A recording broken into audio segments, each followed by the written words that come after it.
Hey everyone, Derek here with a quick news update on the continuing battle between Apple and Epic Games, as they have now reached court and various accusations are beginning to come out.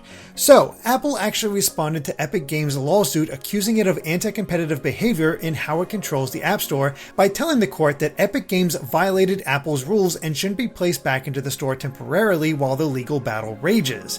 So in its filing, Apple alleges that Epic Games asked for an individual arrangement with Apple, producing 3 different emails from Epic CEO Tim Sweeney that bolster its claim. Now this is interesting because earlier this month, Epic said that they were not seeking a special deal with Apple that the other iOS app makers don't get. And Tim Sweeney has already taken to Twitter to dispute these claims, saying that it's not true. They're fighting for open platforms and policy changes equally benefiting all developers, and it'll be a heck of a fight. Now, of course, there are 3 emails disputing that point, as former Apple Senior Vice President Phil Schiller wrote in a declaration saying, "On June 30th, 2020, Epic CEO Tim Sweeney wrote my colleagues and me an email asking for a side letter from Apple that would create a special deal for only Epic that would fundamentally change the way in which Epic offers apps on Apple's iOS platform." They claim that Sweeney was asking for permission for Epic to bypass in-app purchases and allow Fortnite players to pay it directly.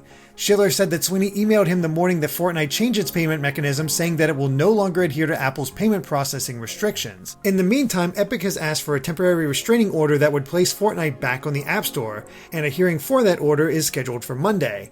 But Apple's lawyers said, in the wake of its own voluntary actions, Epic now seeks emergency relief, but the emergency is entirely Epic's own making. Apple has said that if Epic were to remove the payment mechanism it introduced, it would allow Fortnite to return to the App Store and would not disable Epic's developer account. And needless to say, this is not good. As we covered before, if Epic were to lose its Apple developer accounts, it would not only be unable to publish Fortnite for iPhones, but none of the hundreds of developers that actually use the Unreal Engine for iPhones would be able to publish their stuff as well. This is affecting a lot of developers, and there's not really a good guy here. It really isn't. Basically, it's a war of the words, as Apple is saying one thing, Epic is saying another, and who really knows who's telling the truth. That said, Apple does have evidence, and it could be that Epic decided to just roll the dice and see if they could get away with this, and whatever consequences might happen to everyone might happen. Again, it's really hard to say exactly who's in the right in this situation. Probably nobody.